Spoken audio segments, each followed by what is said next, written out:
गर्मी के लिए हवा चाहिए, हवा के लिए पेड़। देश का देवर आएगा जब घड़ी में बजेंगे दोपहर 2 नहीं 1:30। भाभी याद रखना। टीवी सीरियल्स की हर खबर देगा देश का देवर।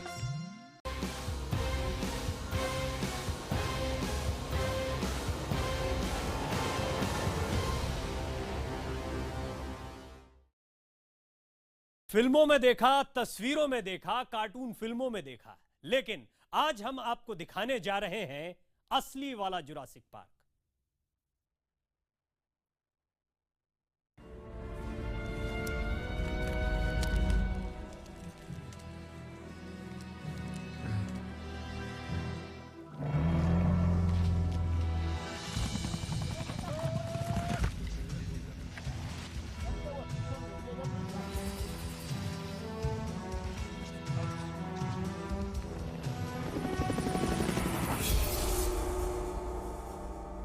फिर से जिंदा होंगे मेमत। जारी है मेमत को फिर से धरती पर लाने का मिशन।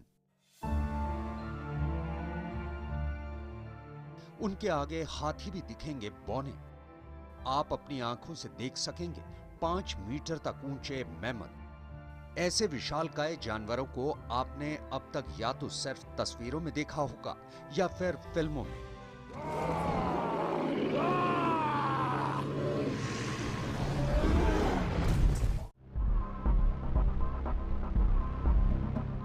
लेकिन वैज्ञानिकों की कोशिश है कि वो 10,000 साल पहले विलुप्त हो चुके वुली मेमत को फिर से आपके सामने खड़ा कर दें।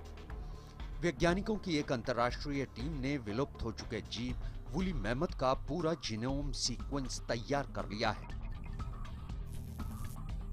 अमेरिकी अनुवांशिकी विशेषज्ञ जॉर्ज चर्च अपनी टीम के साथ पिछले कई सालों से 6 से 13 टन भारी इस जीव को जिंदा करने की कोशिश में जुटे हैं। जॉर्ज चर्च ने अपने कई प्रयोगों के दौरान ये नतीजा निकालने में कामयाबी हासिल कर ली है कि मेमत का डीएनए एशियाई हाथी के जेनेटिक कोड से काफी हद तक मैच करता है।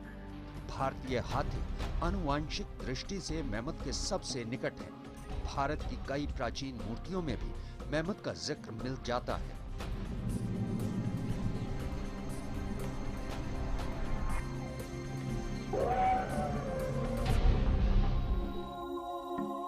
आपको बता दें कि आज से कोई 10,000 साल पहले तक मेमत रूसी साइबेरिया में घूमा फिरा करते थे। साइबेरिया में इतनी ठंड पड़ती है कि जमीन कई कई मीटर की गहराई तक हजारों वर्षों से बर्फ की तरह जमी हुई है। हमेशा जमी रहने वाली इस जमीन में मई 2007 में वैज्ञानिकों को मेमत के एक बच्चे का शव मिला। इस मादा बच्चे के जरिए वैज्ञानिकों को मेमत के डीएनए संरचना को समझने में मदद मिली और यहीं से इस विशालकाय जीव को धरती पर वापस लाने का मिशन शुरू हो गया।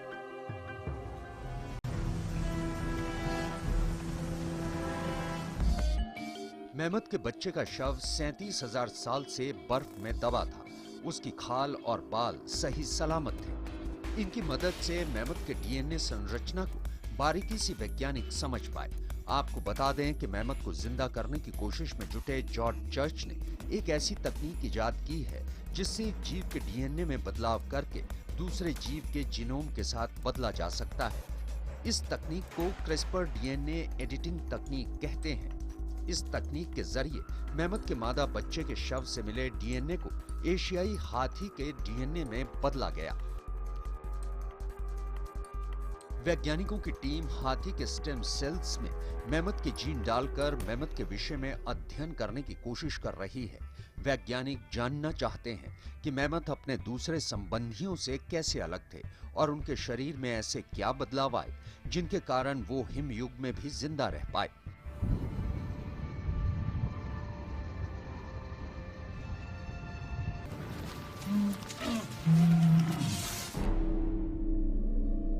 वैसे ये कोई पहला मामला नहीं है जब वैज्ञानिकों ने मेमत को जिंदा करने की कोशिश की हो। मेमत के अब तक 39 शव मिले हैं। इनमें से 4 लगभग साबुत हैं। ऐसे ही एक शव के बालों से जुड़ी खाल में अमेरिका की पेंसिल्वेनिया स्टेट यूनिवर्सिटी के वैज्ञानिकों को आनुवांशिक कोड वाले सारे डीएनए मिले हैं। हालांकि वो अनेक टुकड़ों में बटे हैं। तब भी वैज्ञानिक कंप्यूटर की सहायता से 70% डीएनए को फिर से सही जोड़ने में सफल रहे हैं। डीएनए की मदद से वैज्ञानिक सैद्धांतिक तौर पर पूरे मैमथ को फिर से तैयार कर सकते हैं। लेकिन कई वैज्ञानिक आज भी मानते हैं कि इन प्रयोगों से मैमथ के बारे में जानकारी तो मिल सकती है, लेकिन उसे दोबारा जिंदा करना मुमकिन नहीं है। वैज्ञानिकों का एक तबका मानता है कि मैमथ के डीएनए से तैयार कोशिका से अगर कोई भ्रूण बनाने में कामयाबी मिल भी जाती है तो उसे विकसित करने के लिए किसी गर्भ की जरूरत पड़ेगी और गर्भाधान के लिए किसी हथनी को ही चुना जाएगा। लेकिन विशालकाय मैमथ को जन्म देना किसी हथनी के लिए बेहद कष्टकारी होगा और अनैतिक भी। वैज्ञानिक ये भी मानते हैं कि हाथी एक सामाजिक प्राणी होता है। मुमकिन है कि मैमथ भी झुंड में ही रहना पसंद करते हो। अगर कोई एक मैमथ पैदा हो भी गया तो वो अकेले ज्यादा दिन तक जिंदा नहीं रह पाएगा। इसके लिए हमें एक साथ कई मैमथ पैदा करने होंगे।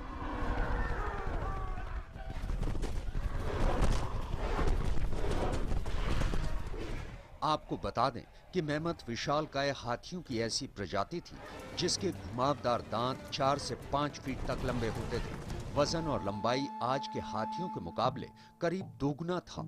मैमथ के पूरे शरीर पर लंबे घने बाल होते थे। जेनेटिक डाटा से पता चलता है कि करीब 30,000 साल पहले मैमथ की जनसंख्या में गिरावट आई और धीरे धीरे ये प्रजाति विलुप्त हो गई। लेकिन अगर वैज्ञानिकों के प्रयोग कामयाब रहे तो एक दिन ये विशालकाय जीव किस्से, कहानियों और तस्वीरों से निकलकर हमारे सामने खड़ा होगा, बिल्कुल जिंदा। Bureau report, IBN 7।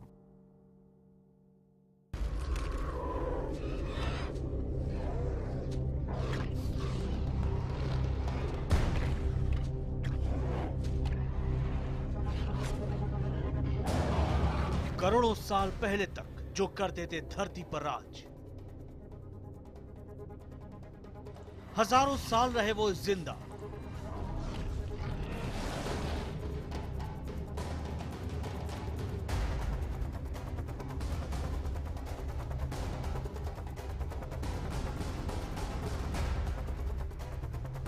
लेकिन अब वो सिर्फ दिखते हैं फिल्मों में।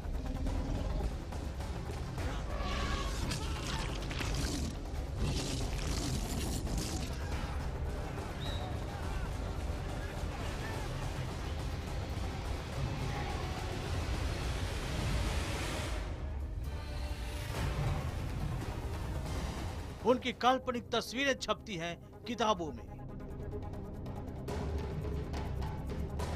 आप उनके बारे में जानते हैं लेकिन सब कुछ नहीं जानते।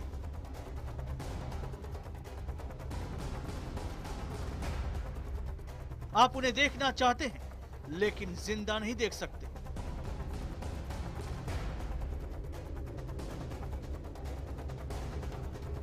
लेकिन अब इसे मुमकिन बनाने में जुट गए हैं वैज्ञानिक।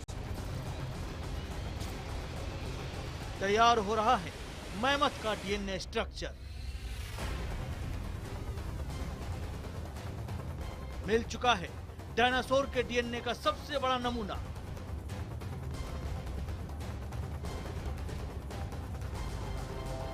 कोशिश है फिर से जिंदा हो जाए मैमथ और डायनासोर।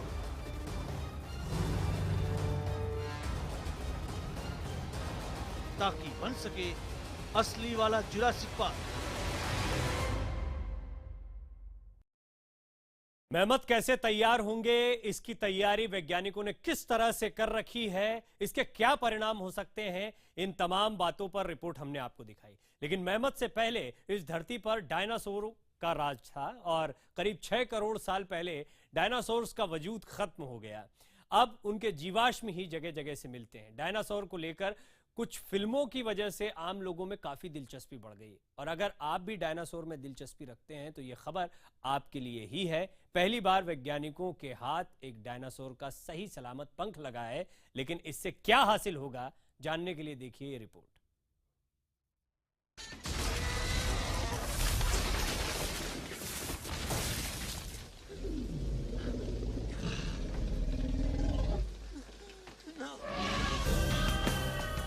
जिसे अब तक आपने फिल्मों में देखा है,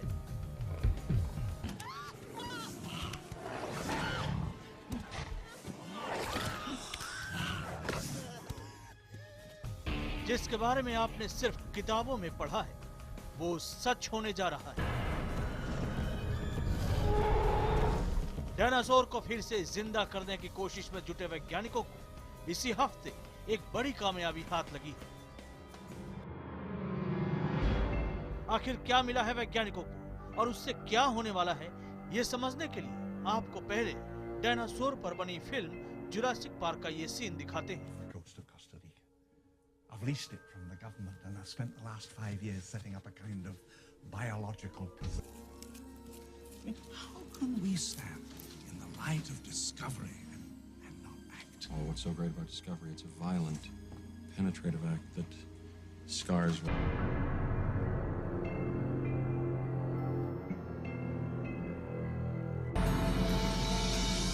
इस फिल्म में दिखाया गया था कि वैज्ञानिकों को डायनासोर युग के एक मच्छर का जीवाश्म मिलता है जो काफी हद तक सुरक्षित होता है। उस मच्छर के खून की जांच करने पर वैज्ञानिकों को डायनासोर का डीएनए मिल जाता है और फिर उसकी मदद से डायनासोर को जिंदा खड़ा कर दिया जाता है।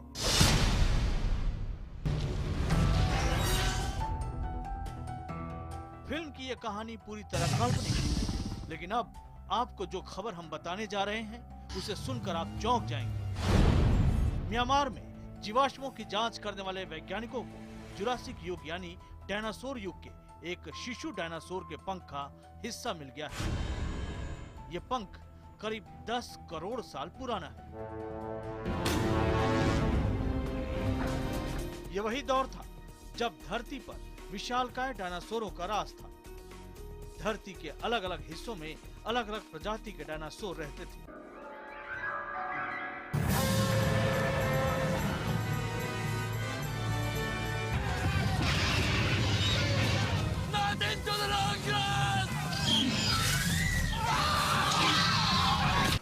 वैसे तो उस दौर के जीवाश्म पहले भी मिले हैं, लेकिन ये पहली बार हो रहा है कि डायनासोर के पंख का हिस्सा सही सलामत मिला है। जरा गौर से देखिए इन तस्वीरों को। इनमें आपको पंख में लगे बाल और हड्डियां साफ नजर आ रही हैं। अभी तक की जांच से पता चला है कि ये पंख इनएंटियोरनाइट्स नाम की प्रजाति वाले डायनासोर का है और ये आजकल की पक्षियों से काफी मिलता जुलता है। इस पंख का ढांचा, बनावट और रंग बिल्कुल आजकल की पक्षियों जैसा है। माना जा रहा है कि यह डायनासोर किसी ऐसे पौधे पर बैठा था जिसमें से गाढ़ा चिपचिपा द्रव निकलता रहता है। उसी दौरान उसके पंखों का कुछ हिस्सा द्रव के संपर्क में आया और उसमें चिपक गया। वक्त के साथ डायनासोर भी खत्म हो गए और वो पौधा भी, लेकिन यह द्रव ठोस रूप में धरती के नीचे दब गया। फिर खुदाई के दौरान यह द्रव मिला तो उसमें डायनासोर के पंख नजर आए। दुनिया भर में प्रकृति से जुड़ी नई खोजों को प्रकाशित करने वाली पत्रिका नेचर कम्युनिकेशन जर्नल में यह खुलासा किया गया है। अब वैज्ञानिक इस पंख की गहरी जांच में जुट गए हैं। उम्मीद है कि इससे डायनासोर के डीएनए संरचना को समझने में मदद मिलेगी। इस पंख से वैज्ञानिकों को मांस का टुकड़ा या त्वचा की परत मिल सकती है, जिसकी मदद से इस डायनासोर का डीएनए स्ट्रक्चर बनाया जा सकता है। और अगर एक बार वैज्ञानिकों ने डायनासोर के डीएनए संरचना की जानकारी जुटा ली, उसके बाद हो सकता है कि ये धरती से लुप्त हो चुका महादैत्य एक बार फिर हमारे सामने जिंदा हो, बिल्कुल उसी तरह जैसे आपने इन्हें फिल्मों में दौड़ते भागते देखा है। लेकिन ये इतना आसान नहीं है। फिल्म में तो खून का नमूना मिलने से लेकर डायनासोर बनने में कुछ ही मिनटों का वक्त लगा था, लेकिन हकीकत में इसे साकार होने में कई साल लगेंगे। लेकिन वैज्ञानिक इस बात से खुश हैं कि जिसे अब तक सिर्फ कपोल कल्पना समझा जाता था, उसके सच होने की गुंजाइश बढ़ गई है। 10 करोड़ साल पहले के जीवाश्म के सही सलामत मिलने की वैज्ञानिकों ने उम्मीद ही छोड़ दी थी, लेकिन अब हकीकत में बिल्कुल वैसा ही हो रहा है जैसा फिल्म जुरासिक पार्क में आपने देखा था। Bureau report IBN 7।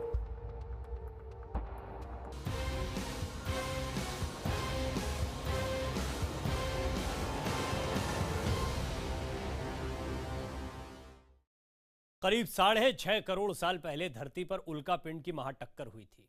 तो क्या उल्का पिंड की महाटक्कर से अचानक ही डायनासोर का नामो निशान मिट गया, या फिर जलवायु परिवर्तन का शिकार बने थे डायनासोर? जानकारों के मुताबिक डायनासोर तेज बदलाव से तालमेल नहीं बैठा सके क्योंकि इनका दिमाग बहुत छोटा था। आज से करीब 7 करोड़ 20 लाख साल पहले धरती पर सांस लेता था सबसे विशालकाय डायनासोर, जिसे वैज्ञानिकों ने नाम दिया है टिटानोसोर। सौरोपॉड वर्ग का ये डायनासोर बहुत विशालकाय था। वैज्ञानिकों ने कंप्यूटर मॉडल के जरिए टिटानोसोर के विशालकाय शरीर का रिकंस्ट्रक्शन किया है और ये रिकंस्ट्रक्शन संभव हुआ है डायनासोर के मिले उस जीवाश्म की बदौलत, जिसे साल 2007 में पूर्वी स्पेन में खोजा गया था। इस मॉडल के जरिए वैज्ञानिकों ने जब डायनासोर की खोपड़ी का अध्ययन किया तो वहां जगह बहुत छोटी देखकर हैरान रह गए। 14 मीटर लंबे टिटानोसोर का खोपड़ी में दिमाग के लिए सिर्फ 6.3 सेंटीमीटर जगह थी, यानी महज टेनिस गेंद के आकार का था डायनासोर का दिमाग। सवाल ये है कि टेनिस बॉल के बराबर दिमाग वाला डायनासोर कितना अक्लमंद था? जवाब की तलाश जारी है, लेकिन आइए पहले आपको बताते हैं कि डायनासोर के दिमाग को नापा कैसे जाता है। How do we measure something that is irregularly shaped, like a walnut, or like this dinosaur brain? Actually, this is a cast made from the skull of a Diplodocus, which is one of the large sauropod dinosaurs. We're going to submerge a walnut, and then we're going to submerge a dinosaur brain. कोई भी चीज डुबाने पर कितना पानी हटाती है?